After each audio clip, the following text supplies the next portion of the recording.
ओम शांति। भगवत गीता श्लोक क्लास में आज बेसिक कोर्स है। बेसिक कोर्स में हम टॉपिक समझ रहे हैं। गीता का भगवान शिव शंकर भोलेनाथ है और साथ में ही परमपिता शिव का साकार स्वरूप, जो कि परमपिता शिव को सगुण रूप में प्रत्यक्ष करने के निमित्त बनते हैं, वही एक व्यापी स्वरूप भी है। और इस टॉपिक में हमने पिछले हफ्ते इस बात को समझा था, जो शंकर है वही उनका शरीर अपरा प्रकृति और आत्मा संपन्न स्टेज में जब पहुंच जाती है तो वो परा प्रकृति है, जिसका यादगार ही सोमनाथ मंदिर में शिवलिंग में हीरा जड़ा हुआ दिखाया जाता है। इसी टॉपिक में हमने आगे इस बात को समझा कि ये जो शंकर है, इन्हीं के लिए भगवत गीता में ये भी उल्लेख आया हुआ है कि वो अक्षर है, अव्यय ईश्वर है और साथ में ही वही आत्मा है जो पुरुषोत्तम भी है। और ऐसी जो अव्यय है, अक्षर है, क्षरित होने वाली स्वभाव की होने पर भी परम पिता शिव की याद के द्वारा वो अपने को अक्षर स्थिति में पहुंचाती है और वही अव्यय अर्थात जिसका कभी नाश नहीं होता, ऐसे अविनाशी बन जाती है। इसी के लिए भगवत गीता में उल्लेख आया है कि उस अव्यय पुरुष का विनाश करने में कोई भी समर्थ नहीं है। इसी टॉपिक में आज के क्लास में हम आगे समझते हैं कि किस तरह से शंकर अविनाशी है, तो उनका शास्त्रों में और क्या यादगार, क्या गायन है, जिससे ये बात और स्पष्ट हो जाएगी कि वो किस तरह से एक व्यापी स्वरूप जो अविनाशी है और साथ में ही एक व्यापी स्वरूप होने का और क्या प्रमाण है।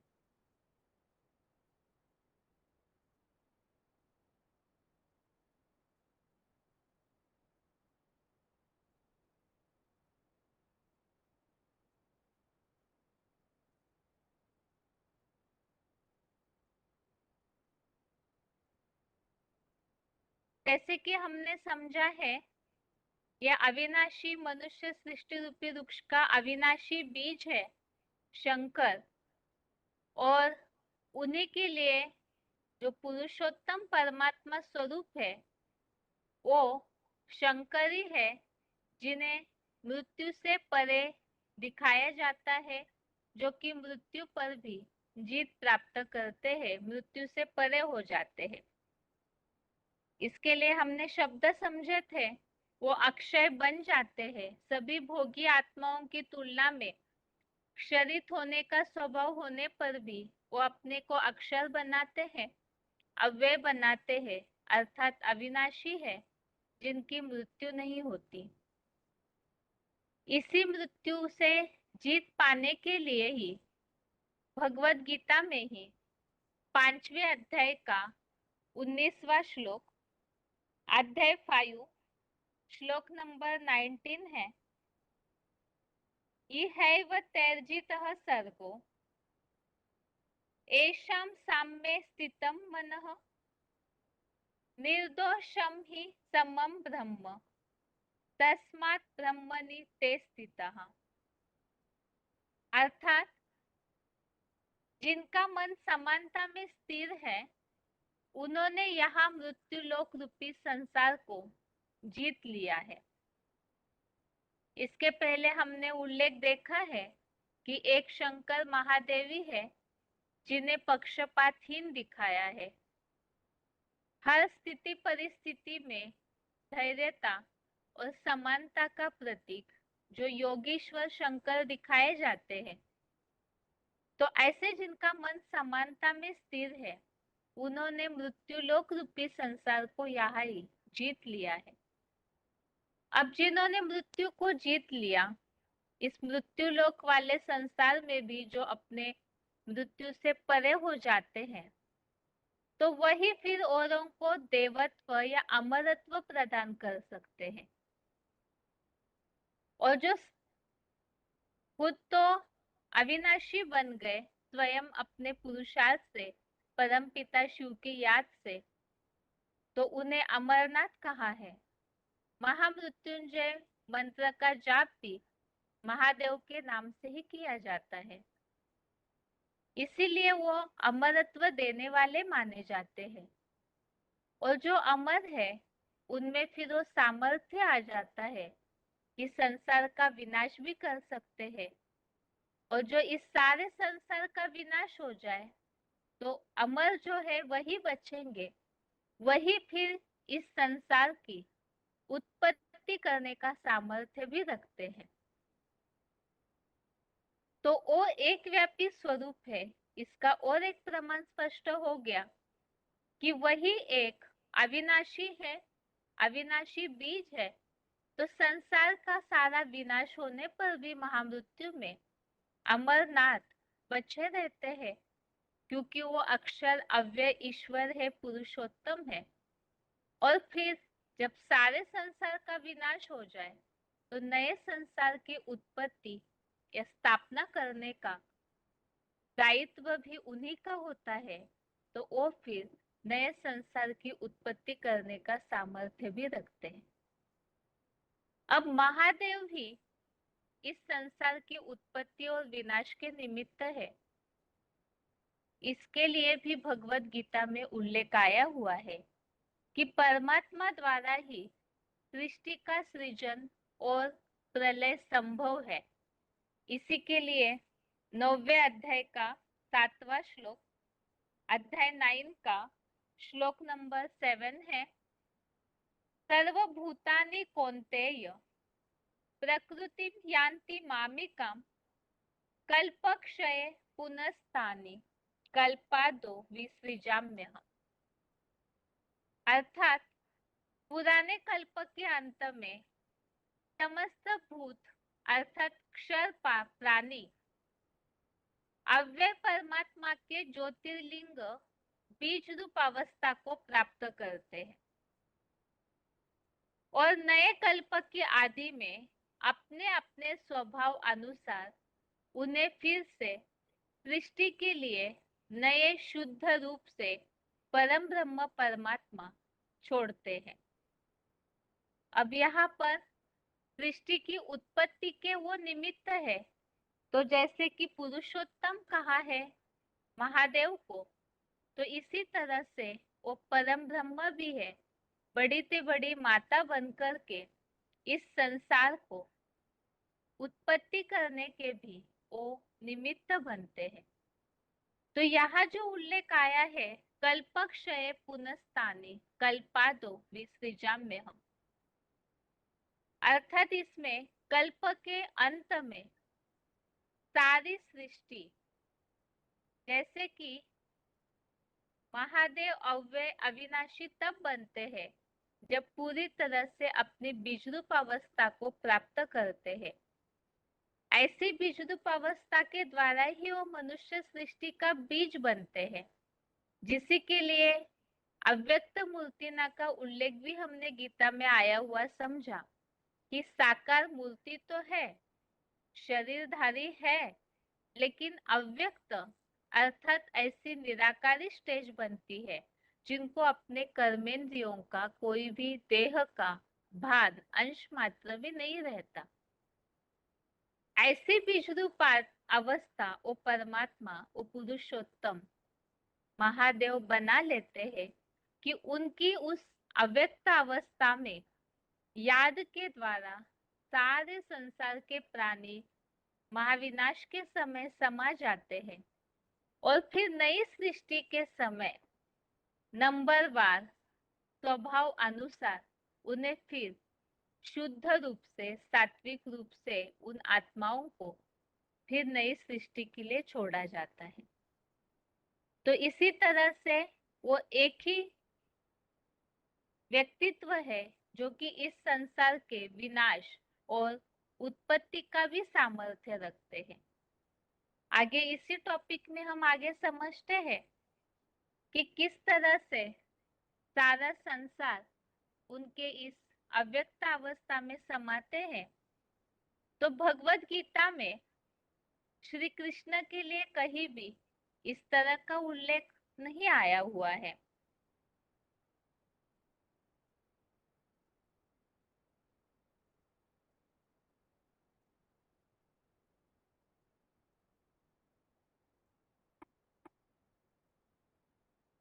जिस अव्यक्त अवस्था में सारा संसार समा जाता है और फिर नई सृष्टि में उन्हीं की शुरुआत होती है, तो इसी तरह से अंत में समस्त संसार सहित अर्थात श्री कृष्ण भी इसी परमपिता परमात्मा के एक व्यापी परमेश्वर शिव शंकर स्वरूप से मनमना भव होकर अपनी अवस्था को पा लेते हैं।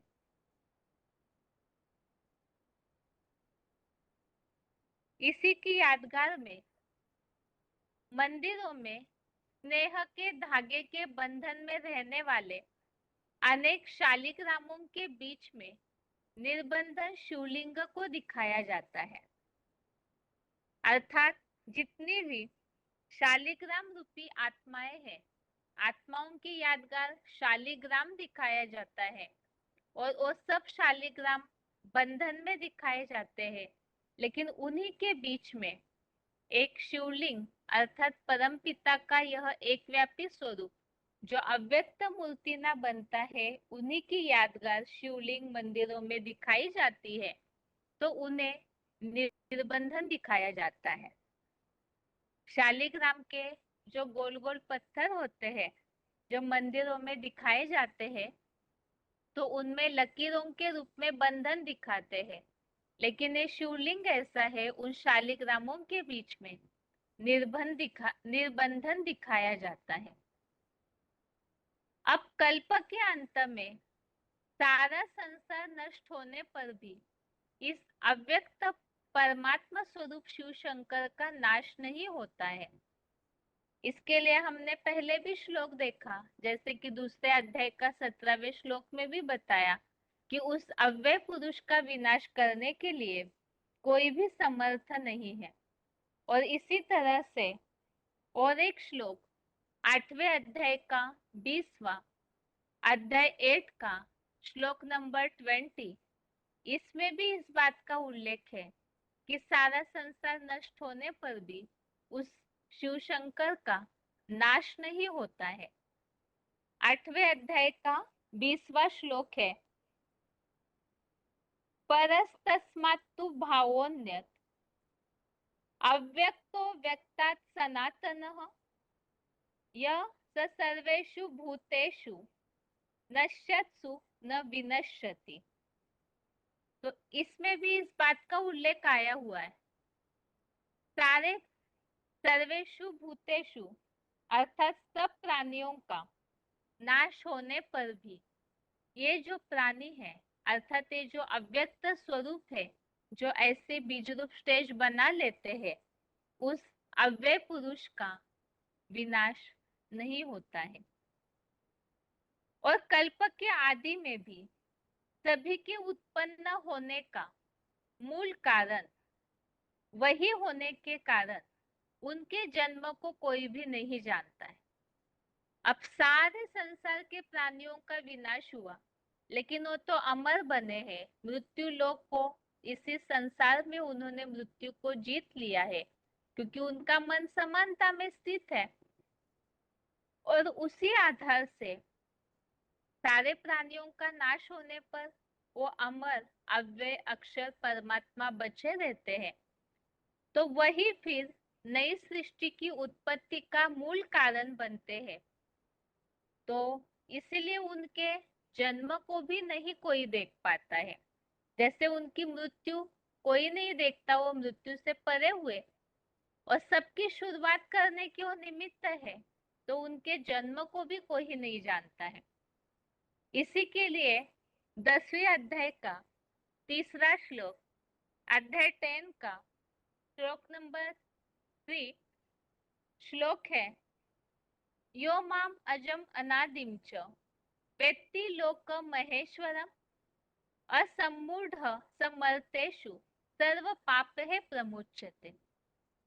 इस श्लोक का भाव यह है कि मुझे अजन्मा अनादि एवं महेश लोक महेश्वरम, तीनों लोकों का स्वामी महेश जो जानता है, व्यक्ति अर्थात जानना, जो समझता है, तो वह समस्त पापों से मुक्त हो जाता है।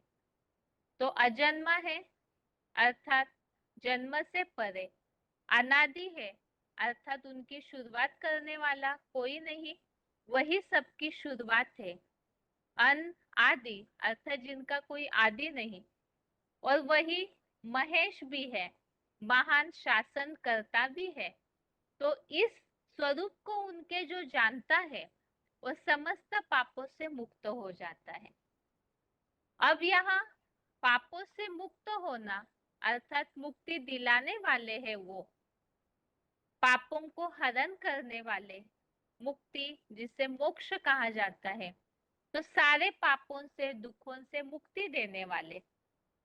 यहाँ भी मुक्तिदाता श्री कृष्ण के लिए नहीं, बल्कि महान शासनकर्ता महेश अर्थात परमात्मा का स्वरूप महादेव शंकर के लिए भी ये बात कही गई है। जहाँ कहीं भी इस तरह से महान शासनकर्ता के रूप में उल्लेख है, तो वो श्री कृष्ण के लिए नहीं, बल्कि महादेव के लिए ही वो उल्लेख है। इस परमात्मा के एक व्यापी स्वरूप के साथ हम इस बात को भी समझ रहे हैं कि जो गलतफहमी संसार में निर्माण हुई है, जिस कारण मानव जाति का नुकसान हुआ है, गीता का भगवान श्री कृष्ण को माना जाता है। वास्तव में भगवत गीता के जितने भी श्लोक, जितने भी उल्लेख है, जैसे कि अभी हम टॉपिक समझ रहे हैं, इस सृष्टि की उत्पत्ति का निमित्त कौन है, जो अविनाशी है वही सृष्टि की उत्पत्ति करने वाले भी है, और जो अनादि भी दिखाए जाते हैं, जिनका जन्म नहीं, जिनकी मृत्यु भी नहीं, जन्म मृत्यु से परे। तो ये सारे जो उल्लेख है, ये श्री कृष्ण के लिए नहीं दिखने में आते हैं, बल्कि महादेव ही है जिनके लिए भक्ति मार्ग में, शास्त्रों में और जितने भी पुराने वेद ग्रंथ उपनिषद है, उन सब में भी महादेव का ही उल्लेख सर्वोच्च स्थान पर दिखने में आता है।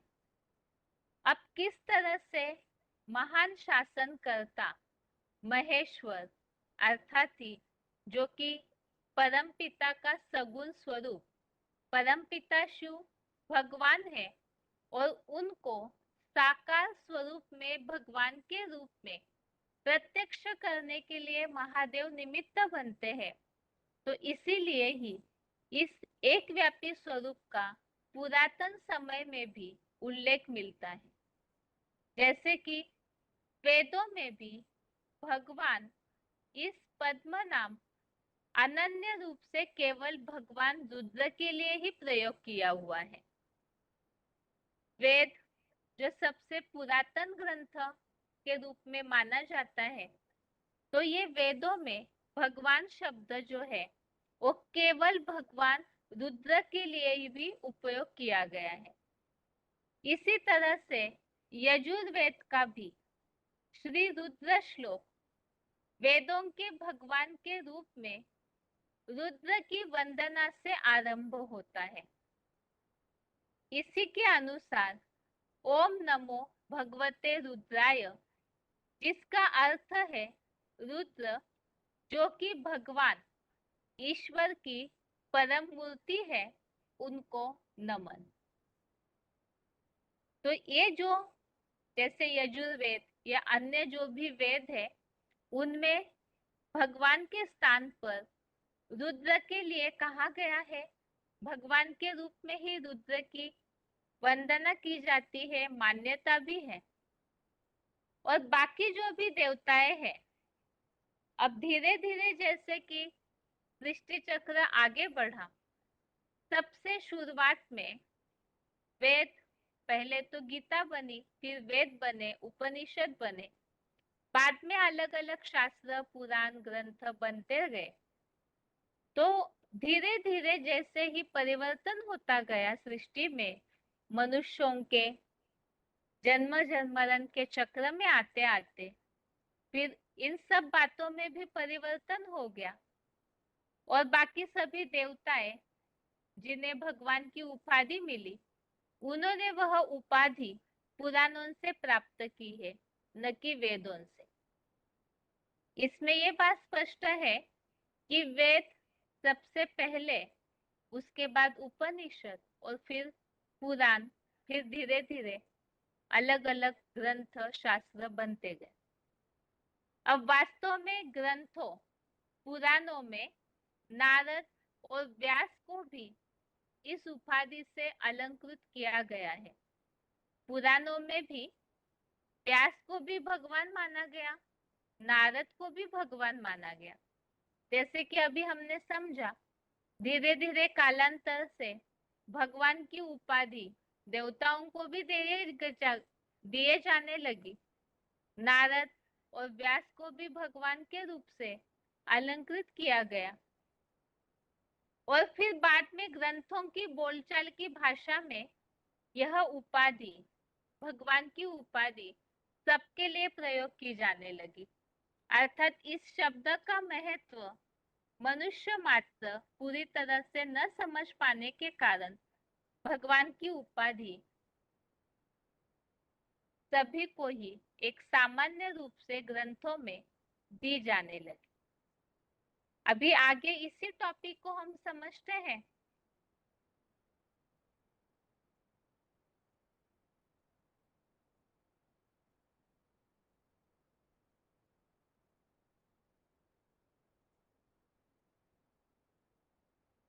अब जैसे कि भगवान विष्णु के नामों का उल्लेख करने वाले मंत्र, जैसे ओम नमो भगवते वासुदेवाय, आदि पौराणिक है, न कि वैदिक। वैदिक अर्थात वेदों के समय जो परंपराएं चली, तो उनमें जो परंपराओं में उल्लेखित है वो हो गए वैदिक परंपराएं। और बाद में जो पुराण बने, जैसे कि 18 पुराण माने जाते हैं भक्ति मार्ग में, तो वो पुराण तो बाद में बने हुए हैं। तो उन पौराणिक ग्रंथों में भगवान विष्णु को ओम नमो भगवते वासुदेवाय इस तरह से उल्लेख आया। अब यहाँ ये जो गलतफहमी निर्माण होते गई, इस तरह से भगवान इस उपाधि को एक सर्वसामान्य रूप से सभी को दिया जाने लगा। तो वास्तव में इस बात से एक मूल बात का रहस्य छिप गया। वेदों में केवल भगवान रुद्र, शिव ही भगवान है, और भगवत गीता वेद और उपनिषदों का सार है। और यह हमारे लिए पर्याप्त इशारा है कि भगवान रुद्र ही गीता ज्ञान दाता है। इस निष्कर्ष को, ये जो निष्कर्ष है, इसे गहराई से समझना जरूरी है। अभी जैसे हमने उल्लेख देखा, वेदों में रुद्र भगवान का उल्लेख आया हुआ है। यजुर्वेद में जैसे शुरुआत की वंदना प्रार्थना भगवान रुद्र के नाम से की हुई है। अब वेद हो या उपनिषद हो, ये भी भगवत गीता के बाद बने हुए हैं। अब बाकी रही पुराण, अन्य अन्य ग्रंथ शास्त्र, इनकी बात तो और दूर हुई, क्योंकि वो तो और भी बाद में बने हैं। तो इसके अनुसार वेदों और उपनिषदों का सार ही भगवत गीता है। तो जब वेदों में उपनिषदों में रुद्र भगवान को माना गया है, तो गीता उसके पहले का ग्रंथ है, सर्वशास्त्र शिरोमणि कहा जाता है। तो जरूर गीता का भगवान भी रुद्र ही है, वही गीता ज्ञानदाता है। और रुद्र अर्थात रौद्र रूप धारण करने वाला महादेव जो विनाशकारी प्रलयंकारी दिखाया जाता है, अर्थात परम पिता शिव ही शंकर के द्वारा सगुण रूप में प्रत्यक्ष होते हैं, तो वही रुद्र अर्थात महादेव साकार स्वरूप में परम पिता शिव जो उनके द्वारा गीता का ज्ञान देते हैं, तो वही गीता का भगवान भी है। और इस ज्ञान का आरंभ ही अविनाशी रुद्र ज्ञान यज्ञ से होता है। जो भगवत गीता में भी इस रुद्र ज्ञान यज्ञ में ही सारे भक्ति मार्ग के कर्म कांड स्वाहा होने का उल्लेख आया हुआ है। तो इसके अनुसार अविनाशी रुद्र गीता ज्ञान यज्ञ, तो इस ज्ञान का आरंभ भी रुद्र से ही होता है। अब फिर प्रश्न ये निर्माण होता है कि भगवत गीता में अनेकों जगह पर श्री कृष्ण का नाम आया हुआ है, तो गीता में जहां कहीं भी कृष्ण शब्द आया हुआ है, तो वो महिमा भी वास्तव में परम पिता परमात्मा शिव की ही है, न कि कलाबद्ध जो मृत्यु पाने वाला देवता है उस कृष्ण की। अब इस बात को कैसे माना जाए कि जैसे कि कृष्ण परमात्मा का स्वरूप यदि गीता ज्ञानदाता नहीं है, तो फिर गीता में जगह जगह कृष्ण का नाम क्यों लिया गया है? इस बात को कैसे माना जाए कि ये परम पिता शिव के लिए उपयोग किया हुआ शब्द है, न कि कलाबद्ध कृष्ण के लिए? अब इसे हम समझेंगे जैसे कि भगवत गीता है। भगवत गीता की जो रचना है वो एक काव्य में रचना है, इसीलिए सर्वसामान्य मनुष्य तुरंत ही भगवत गीता के भाव को नहीं पकड़ पाते हैं, नहीं समझ पाते हैं। तो भगवत गीता कोई साधारण ग्रंथ नहीं है, बल्कि एक ही ऐसा ग्रंथ है जिससे भगवान वाच की उपाधि मिली हुई है। तो इसके अनुसार ये परम पिता परमात्मा का स्वयं रचा हुआ गीत व कविता है। स्वयं भगवान ने भगवत गीता को उवाच किया हुआ है, तो एक कविता के रूप में इसकी रचना है। अब इस बात को हम क्यों समझ रहे हैं कि भगवत गीता एक काव्यमय रचना है, उसकी भाषा, उसका जो तरीका है वो एक गीत की तरह, कविता की तरह है। अब कविता को कवि जिस प्रकार से अलंकृत करता है, जो भाव भरता है, वह साधारण नहीं होता है। इस बात को हम जानते हैं। कवि ने जिस परिस्थिति, जिस स्थान विशेष में रहकर जो भाव विभोर होकर कविता बनाई हुई है, उस कविता का अर्थ वो कवि ही अच्छी तरह से जान सकते हैं। जो कहा जाता है के समझे कवि, के समझे रवि। इसी आधार से ये भगवत गीता भी परमपिता परमात्मा द्वारा रचित इस कविता में बहुत ऐसी भावनाएं हैं जिसे अलंकृत शब्दों में कहा गया है। शब्दों की भाषा ऐसी है जो एक अलंकारिक भाषा है, और जिस कारण से उसे साधारण रीति से लेने के कारण एक गलतफहमी निर्माण हो गई कि गीता ज्ञानदाता श्री कृष्ण को समझा गया। वास्तव में भगवत गीता में जहां कहीं भी कृष्ण शब्द आया हुआ है, वो कोई व्यक्ति विशेष के लिए नहीं, बल्कि गुणवाचक शब्द है। कृष्ण शब्द के लिए दो भाव आते हैं, जैसे कि एक तो है कृष्ण अर्थात काला, और दूसरा है कृष्ण अर्थात आकर्षित करने वाला। तो ये दोनों भी अर्थ परमपिता परमात्मा का स्वरूप महादेव शंकर के लिए ही लागू होते हैं। इस त्रिगुणमयी प्रकृति के बीच, जैसे कि हमने समझा था, यह संसार त्रिगुणमयी है, तत्प्रष्टम इन गुणों से प्रसारित होता है। तो इस मनुष्य सृष्टि रूपी वृक्ष का जो बीज है, जिनके लिए हमने समझा महादेव, वही इस मनुष्य सृष्टि रूपी वृक्ष का बीज है। तो उस बीज में भी ये तीनों गुण समाये हुए होंगे।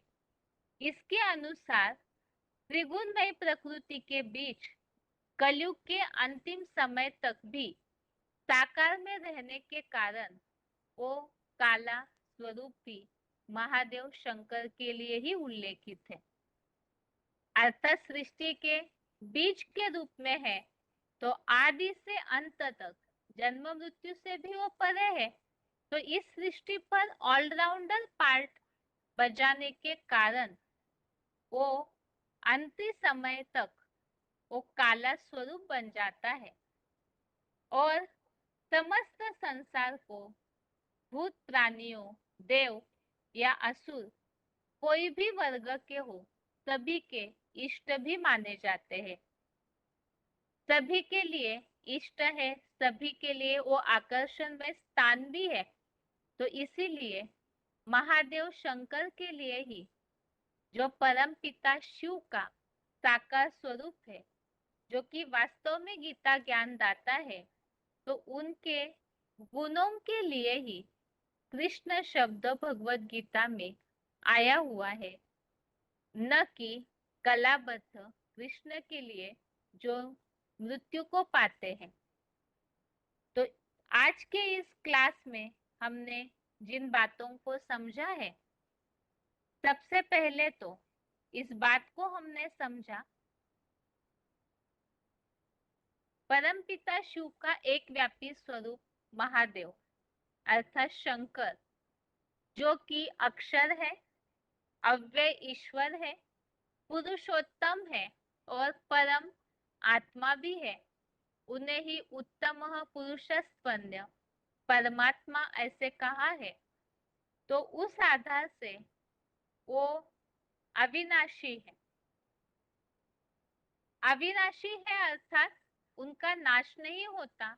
नाश अर्थात मृत्यु, तो मृत्यु से परे है, जो कि भक्ति मार्ग में शंकर महादेव को ही अमरनाथ कहा जाता है। उन्होंने यहाँ ही मृत्यु लोक रूपी संसार को जीता है। वो अमरनाथ बने तो औरों को भी नंबरवार वैसे अमरत्व प्रदान करने का सामर्थ्य रखते हैं। इसी अनुसार संसार के विनाश का सामर्थ्य भी है, क्योंकि वो अमरनाथ है। और फिर जब संसार की उत्पत्ति करने का समय आता है, तो वही सृष्टि की अंत भी रहते हैं और आदि करने के भी वो निमित्त है। और इसी का उल्लेख हमने 9वें अध्याय के 7वें श्लोक में समझा। कल्पक्षय पुनस्तानि कल्पादो विसृजाम्यहम्। कल्प के अंत में सारी सृष्टि उस बीज रूप ज्योतिर्लिंग अव्यक्त मूर्ति नाम में याद के द्वारा समा जाती है और नई सृष्टि में फिर सबको नंबरवार वो छोड़ते हैं। तो वही एक व्यापी स्वरूप है जो सृष्टि के विनाश और नई सृष्टि की उत्पत्ति के लिए परम ब्रह्म स्वरूप में निमित्त बनते हैं। इसी की तरह जैसे बताया, सारी सृष्टि उनमें बंध जाती है। मन मना भव के रूप में याद के द्वारा जब उनमें समा जाएगी तो उनमें बंध जाती है। इसीलिए ही शालिग्रामों को बंधन दिखाए जाते हैं, लेकिन एक शिवलिंगी है जो निर्बंधन दिखाया जाता है। तो यही अव्यय परमात्मा का स्वरूप, जिनका सारे प्राणियों का नाश होने पर भी नाश नहीं होता, इसके लिए हमने 8वें अध्याय का 20वां श्लोक समझा।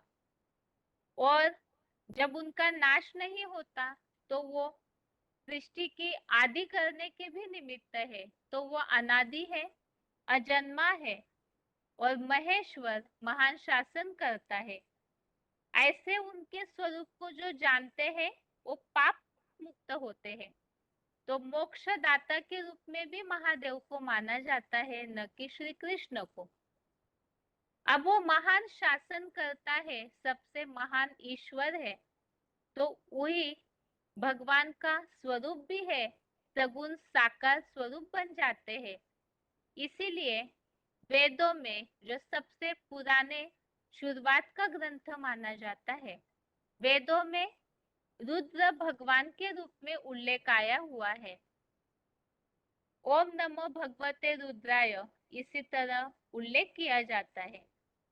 बाद बाद में जो ग्रंथ बने, जैसे पुराण है और भी अलग अलग शास्त्र बनते गए, तो उनमें फिर भगवान की उपाधि गलत फहमी के कारण सर्वसामान्य कर दी, तो देवताओं को, नारद, व्यास को भी भगवान की उपाधि से अलंकृत किया गया।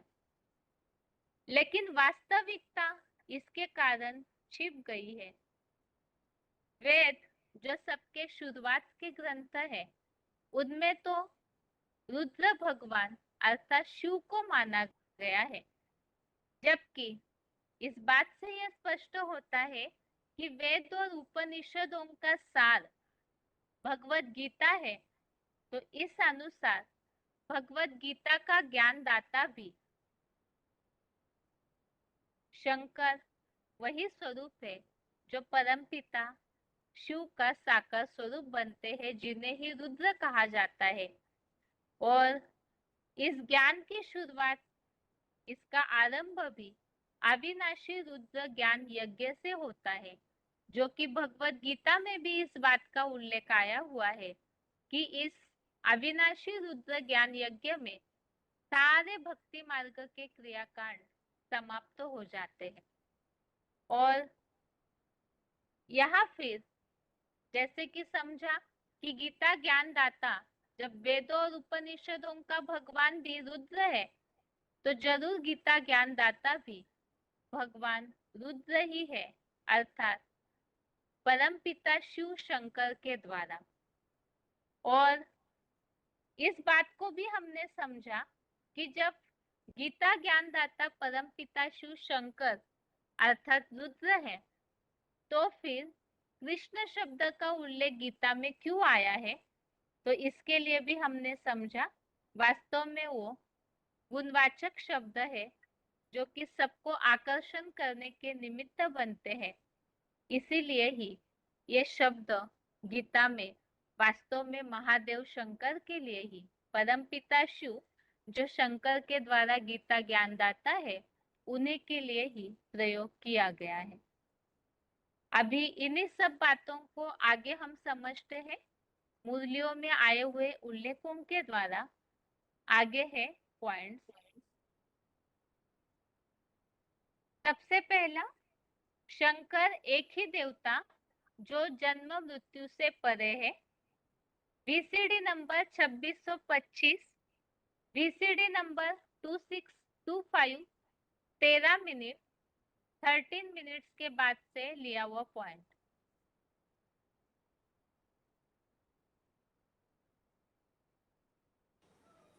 क्योंकि बाबा ने इसलिए शंकर को उड़ा दिया।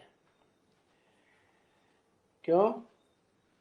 उनका तो कोई जन्म ही नहीं, किससे जन्म लेता है? उनके माँ बाप का ही किसी को पता नहीं, न उनका जन्म दिखाते हैं न मरण दिखाते हैं। क्या ध्रुवम जन्मामृतस्य च, गीता में भी तो लिखा हुआ है ना, भगवान ने बोला कि जिसका जन्म है उसकी मृत्यु होगी, जिसकी मृत्यु होती है उसका जन्म होता है। तो कौन है जिसका न जन्म है न मृत्यु है? शिव है, शंकर है। अरे शिव है तो शंकर कहेंगे, शंकर है तो शिव कहेंगे, शिव नहीं तो शंकर नहीं, शंकर नहीं तो शिव नहीं। क्या शिव बाबा कह दो, क्योंकि साकार में आते हैं तो अनेक संबंध बनते हैं, उनमें ग्रैंडफादर का भी संबंध है, तो शिव बाबा कह दो। परिवार में बाबा सबसे पुराना होता है। तो शंकर का न जन्म है न मृत्यु है कहाँ की यादगार? ये शूटिंग पीरियड की यादगार है कि वो आत्मा मृत्यु नहीं होती तो जन्म भी नहीं होता। जिसकी मृत्यु होती है वो तो दुखी होता है? और जन्म भी होता है इस सब पाप की दुनिया में, खास तो भी रोते रोते पैदा होता है। तो उसका न कोई जन्म है न कोई मृत्यु है। शिव का तो फिर भी जन्म है। शिव जयंती मनाई जाती है ना,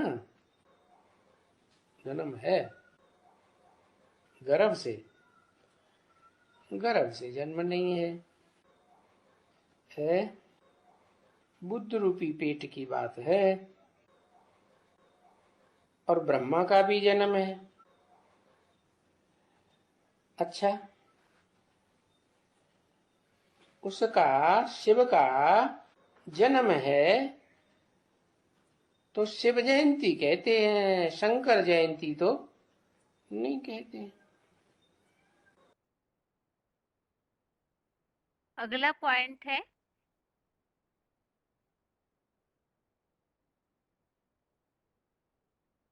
श्लोक में जो उल्लेख आया हुआ है, कल्पक्षय पुनस्तानी कल्पादोवी सृजाम्यहम्, अर्थात वही महादेव जो कल्प का अंत के लिए भी निमित्त है और नए कल्प की आदि के लिए भी। VCD number 2368, VCD number 2368, 52 minute 52 minutes के बाद से लिया हुआ पॉइंट।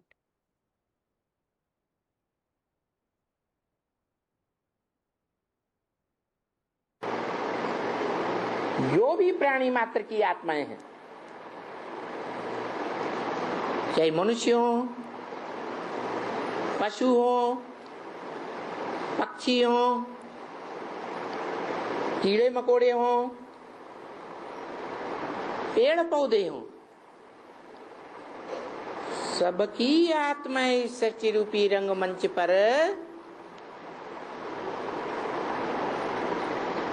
सदाकाल पार्ट बजाने वाली नहीं है, ऑलराउंड पार्ट बजाने वाली नहीं है। परंतु उन सब प्राणियों का जो बीज है, मनुष्य सृष्टि में भी जो बीज है,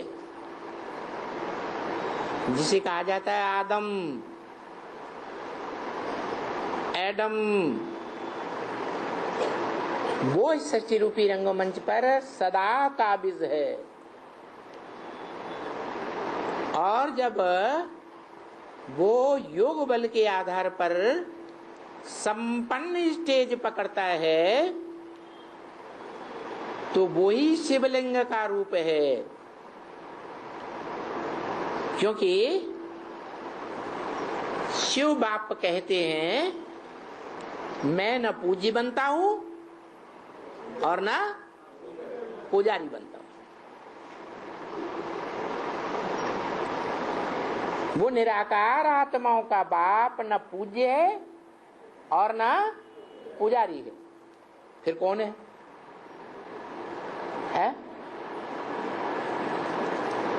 फिर कौन है? जो भी देवात्माएं हैं वो सब पूज्य बनती है और पुजारी भी बनती है। उन देव आत्माओं का जो बाप है, महादेव जिसे कहा जाता है, देवदेव महादेव आदिदेव, वो ऐसी आत्मा है जो सबका बीज रूप बाप है, जो इस सच्ची रूपी रंगमंच पर सदा कायम है। और जब अपने योग बल की संपन्न स्टेज को पकड़ता है तो उस समय इस मनुष्य सृष्टि की सभी आत्माएं मनुष्य आत्मा भी और प्राणी मात्र भी उसी ज्योति बिंदु की याद में समा जाते हैं। जैसे सागर में बुदबुदे समा जाते हैं।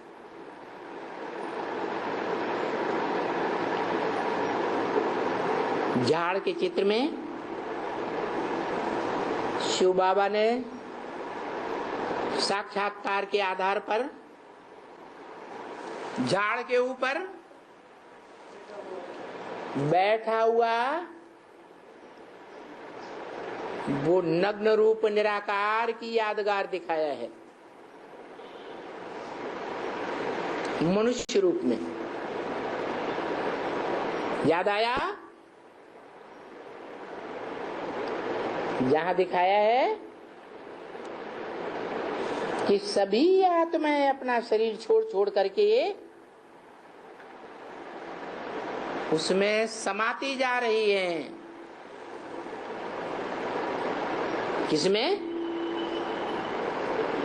जो कहता है मन मना भव,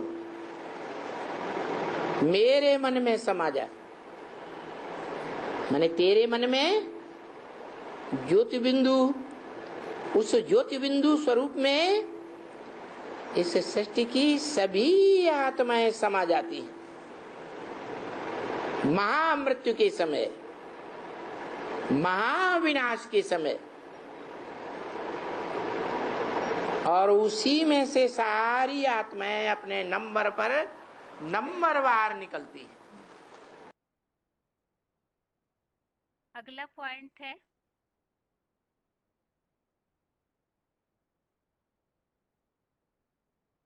शिवलिंग को बंधन नहीं दिखाते और शालिग्राम को बंधन दिखाते हैं। ऑडियो नंबर 208, ऑडियो नंबर 208, 1 घंटा 2 मिनट 1 आवर 2 मिनट्स के बाद से लिया हुआ पॉइंट।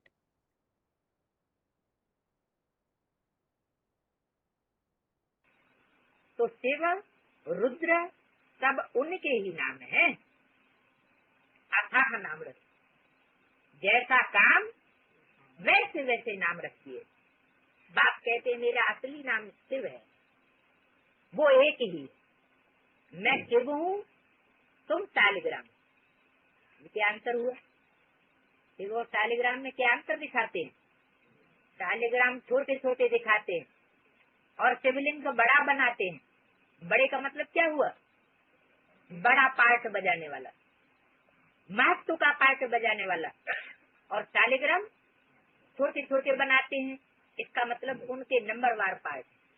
और शालिग्राम जो दिखाया जाता है उसमें एक और विशेषता है, उसमें बंधन दिखाया जाता है। यानी शालिग्राम सब बंधन में आ जाते। परमात्मा शिव किसी मनुष्य मात्र के बंधन में नहीं आ सकता, उसको कोई बांध नहीं सकता है। लेकिन मुरली में बोला हुआ है कि बंदरों में जो सबसे बड़ा बंदर होता है उसको कोई नहीं पकड़ सकता, वो पकड़ में नहीं आता है। तो क्या वो भी भगवान हो गया है? जो किसी के बंधन में न बंधे वो भगवान हो गया। आगे है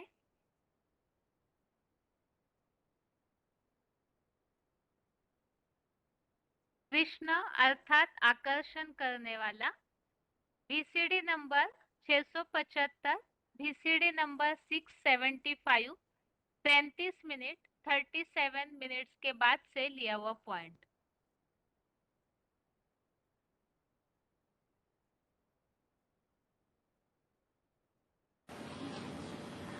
गीता में ऐसे कई श्लोक आए हैं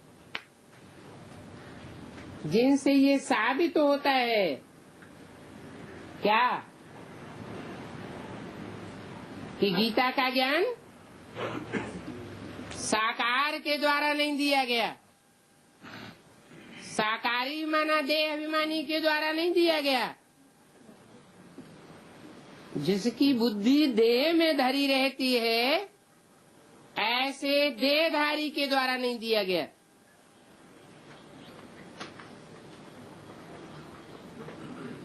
निराकारी बाप के द्वारा ये गीता का ज्ञान दिया गया।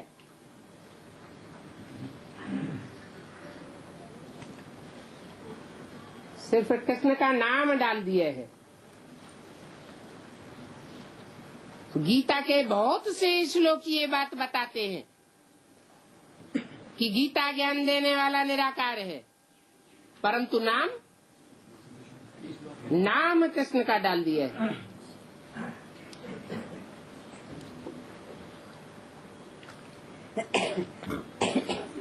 कृष्ण का अर्थ क्या होता है?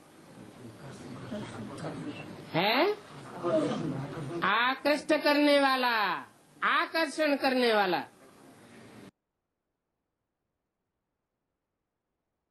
आगे है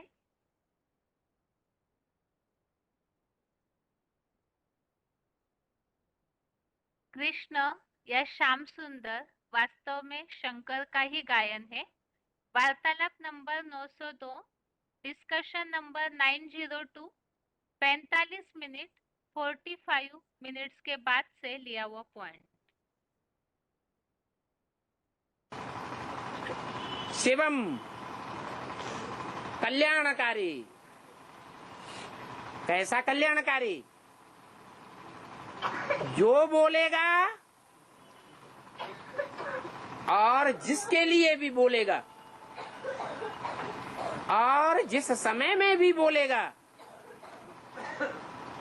वो बात अंत में जाकर के कल्याणकारी ही साबित होगी। वो कल्याणकारी साबित नहीं हो सकता। कर्म इंद्रियों से जो कर्म करेगा, जिसके साथ भी करेगा, जिस टाइम पर भी करेगा, वो प्रत्येक कर्म कल्याणकारी साबित होगा, अकल्याणकारी साबित नहीं हो सकता। बल ये बात अंत में जाकर के साबित होगी। और जो सत्य है, जो कल्याणकारी है, वो ही सुंदर है। देखने का सुंदर वो इन आंखों की बात होती है। तीसरे नेत्र से भी सदैव सुंदर दिखाई दे, वो रूप तीसरी कोटि में वो गुण आता है। माना लास्ट में भगवान की ऐसी अव्यक्त निराकारी स्टेज देखने में आवेगी सारी दुनिया को। कितना सुंदर धर्मपिता दुनिया में कोई भी नहीं हुआ। न क्राइस्ट आकर्षण करने वाला, न बुद्ध, न गुरु नानक। एक भी धर्मपिता इतना सुंदर नहीं होता है जितना वो सनातन धर्म का स्थापन करने वाला धर्मपिता शिव बाबा सारे संसार को आकृष्ट करता है। इसलिए उसका नाम कृष्ण पड़ता है। कृष्ण माने आकर्षण करने वाला। वो ही व्यक्तित्व उसी जन्म में पुरुषार्थ के आदि में आकर्षित करने वाला होता है या नफरत में देखने में आता है। दुनिया वाले उसको ठुकराते हैं या गले लगाते हैं? ठुकराते हैं। दुनिया वालों की बात छोड़ दो, ब्राह्मणों की दुनिया वाले भी क्या करते हैं? ठुकराते हैं। इसलिए मुरली में बोला एक ही स्वरूप है जो अति का काला, अति का श्याम और अति का सुंदर साबित होता है। नाम क्या है?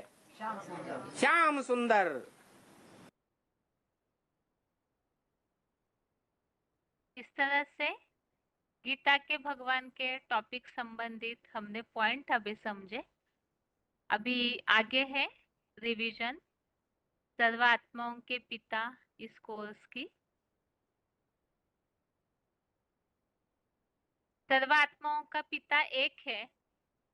इस कोर्स की शुरुआत के पहले हमने टॉपिक ये समझा है कि इस बात का विश्वास दिलाना जरूरी है, वास्तव में आज की दुनिया में कोई भी भगवान को नहीं जानते हैं और इसीलिए ही भगवान को जानना जरूरी है। तो नहीं जानते हैं इसके काफी सारे प्रूफ हमने समझे हैं।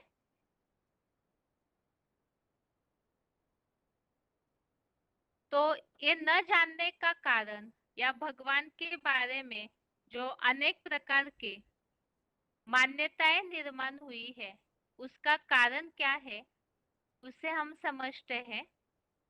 शास्त्रों के कारण, अलग अलग मनुष्यों के विकारी मतों के कारण वास्तव में भगवान के बारे में अनेक प्रकार की मान्यताएं निर्माण हुई है।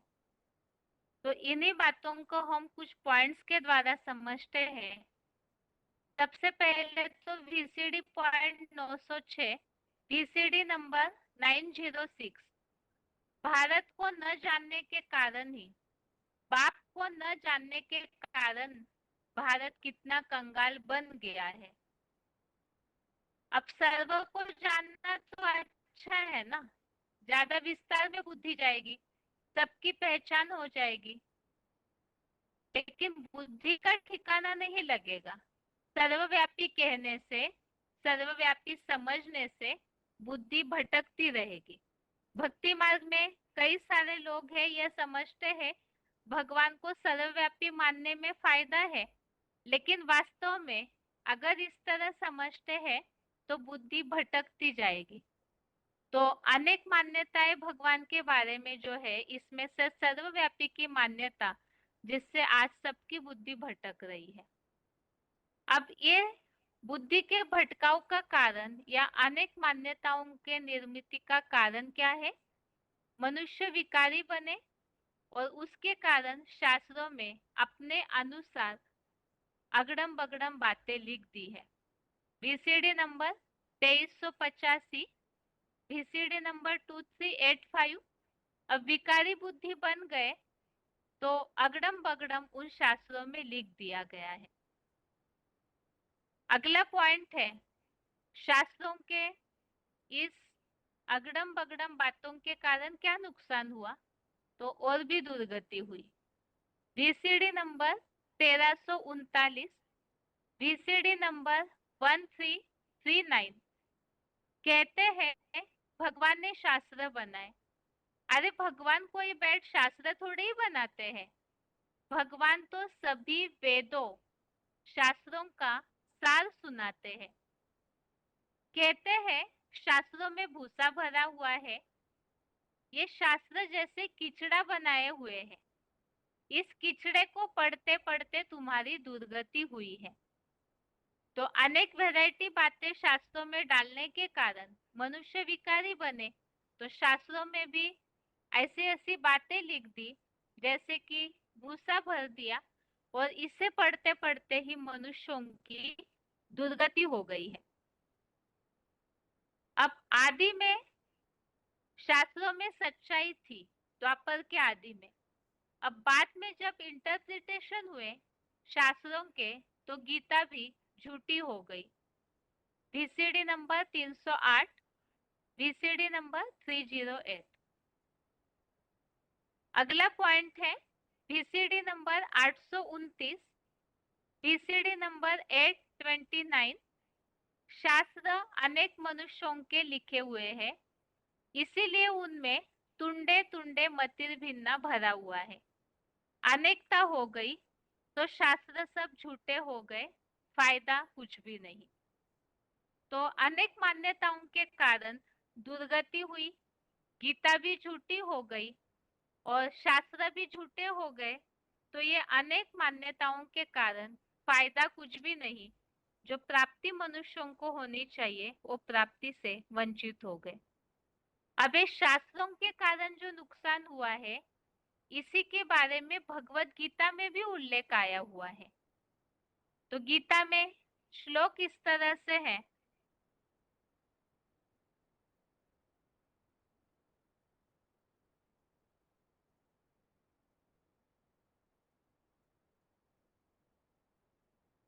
दूसरे अध्याय का 45वां श्लोक, अध्याय 2 का श्लोक नंबर 45। इसमें इस बात का उल्लेख है कि किस तरह से शास्त्रों के कारण नुकसान होता है। श्लोक है, त्रैगुण्य विषया वेदा निस्त्रैगुण्यो भवार्जुन निर्द्वंद्वो नित्य सत्वस्तो निर्योग क्षेम आत्मवान। अर्थात इसी श्लोक का क्लैरिफिकेशन VCD नंबर 2503 2503। गीता में भी कहा है, जो मनुष्यों ने लिखी है, कि जो वेद है वो त्रिगुणात्मक है, सत्वगुण, रजोगुण, तमोगुण से भरे पूरे। तो जो भी कर्मकांड सिखाते हैं उनसे त्रिगुणमयी सृष्टि तैयार होती है। 3 गुणों में रज और तम है, जिससे दुख पैदा होता है। तो शास्त्रों में भी जो वेद है उनमें भी 3 गुण समाये है। अब उसमें से रज और तम गुण के कारण दुख निर्माण होता है, तो इसी के कारण सृष्टि उत्तरोत्तर दुखी होते गई।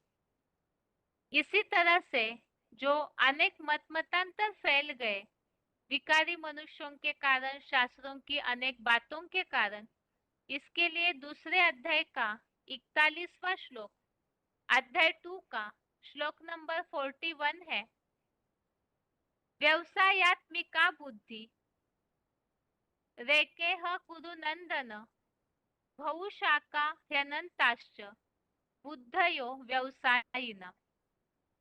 इसी श्लोक का अर्थ VCD number 2474, VCD number 2474 Gita में कहा है, बहुशाखा अनंताश्च बुद्धि अव्यवसायिना।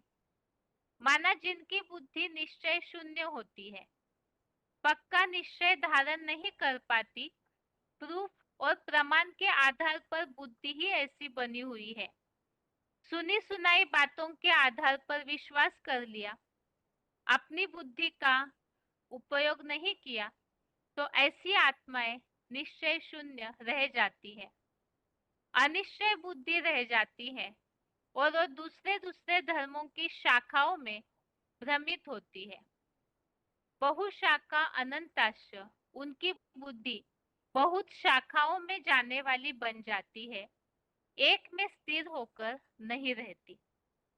तो शास्त्रों के कारण यह नुकसान हुआ कि बुद्धि स्थिर नहीं हो पाती और दुख पैदा होता है। भगवान को जिस तरह पहचानना है वैसे नहीं पहचान पाते हैं, तो भगवान से दूर हो गए, वंचित हो। इस तरह से ये सर्वात्माओं के पिता रिवीजन का टॉपिक यहाँ तक ही, जिसमें हमने समझा है शास्त्रों के कारण किस तरह गलतफहमी हो गई और मनुष्य भगवान से वंचित हो गए हैं। और इसके साथ ही आज के लिए यहाँ पर गीता क्लास पूरा होता है। ओम शांति।